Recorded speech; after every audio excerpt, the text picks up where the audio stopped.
Hala, nanay ni Bea naiinis na sa kanya. Dumating na kasi sa punto na sinasaktan niya ito. At Chris, muntik na nga bang malunod? Mahirap talaga nanay kapag ganito ang ugali ng mga anak mo. Paano kung susukuan na kayo ng kalingap? Ay mga kalingap po, grabe. Pero yung mga kapatid mo, parang di nag-enjoy ah. Bakit kaya? Maya? Yung dalawa mga kalingap talagang kakaiba. Kakaiba talaga itong mga kalingap dalawang ito.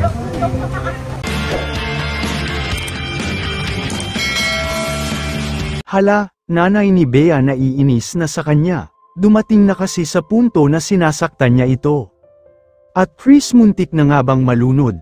Mahirap talaga nanay kapag ganito ang ugali ng mga anak mo. Paano kung susukuan na kayo ng kalingap, at may hiling pala sila at para bang nagmamakaawa ito?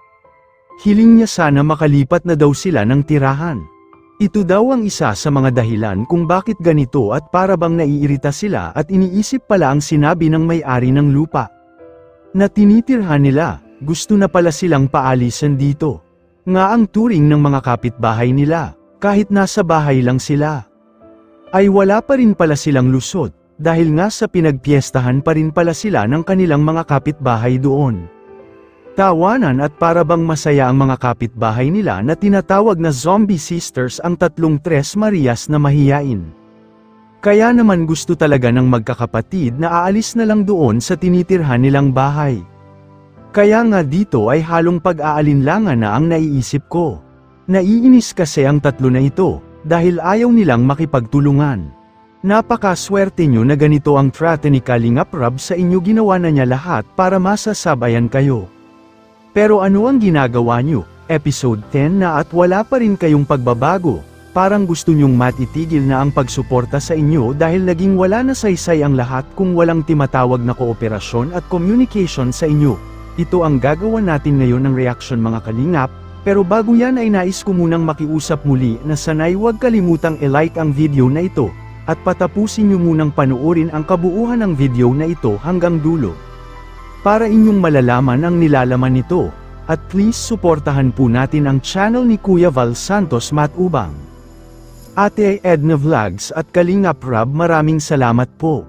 Katulad sa sinabi ni Kalingap Rob, isa lang naman ang assurance at pangako niya. Na si Bea, Chris at Melissa ay makakalipat na sa bahay na titirhan nila soon. Una na kasi talaga itong sinabi ni Kalingap Rob na sila nga ay magkakaroon na ng sariling bahay. At ito rin kasi ang hiling nila, kaya naman dito sa episode 10. Ay ating mapapansin na nakiusap pala ang nanay niya na kailangan na nilang makalipat. Dahil umano ay may tendency pala na sila ay palalayasin na sa tinitirhan nila ngayon. Hindi pala sa kanila ang lupa at nakikitira lang pala sila. At sa anumang oras, ay paalisin na ito ng may-ari.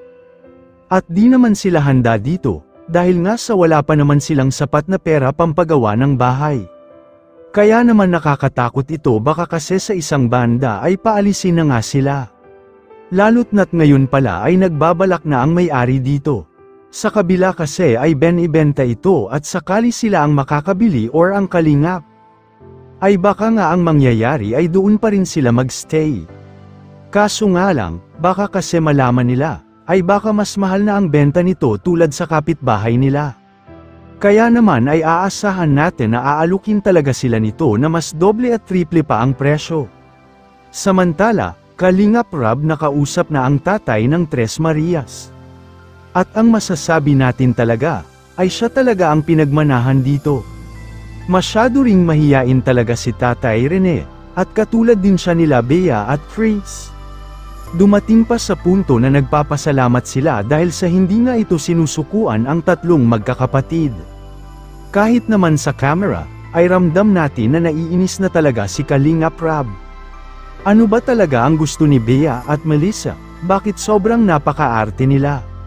Dumating na rin sa punto na gusto natin maniwala na kakaiba talaga sila. Halos kahit tayo ay naiinis na sa pinakitang ugali nila. Pero pansinin natin, bumababa na ang views nila sa ngayon. Dahil di natin namamalayan na marami na ang nawala ng gana sa panunood sa kanila. Kakaiba talaga ang ugali nila. Buti na lang at napakamatyaga ni Kalingap Rab at ang Kalingap team. Kahit anong suyo ng mga ito, ay di natin talaga maiintindihan sila. Pero kung ang tatay ang tatanungin ay bakit masyaan naman daw sila kapag andyan si Kalingap Rab? Ano ba talaga ang totoo tatay? Nalilito na talaga kami. Bakit kapag bumubisita sila, at takot na takot sila, parang ikaw ang nangsisinungaling tatay? Kayo mga Kalingap, ano ang opinyon nyo dito? Kayo na humusga. Pero bago ko tapusin ay isang mapagpalang araw mga Kalingap lalo na sa ating ama na si Kuya Val Santos Matubang, Ate Edna, Vlogs, Kalingap Rab, maraming salamat po.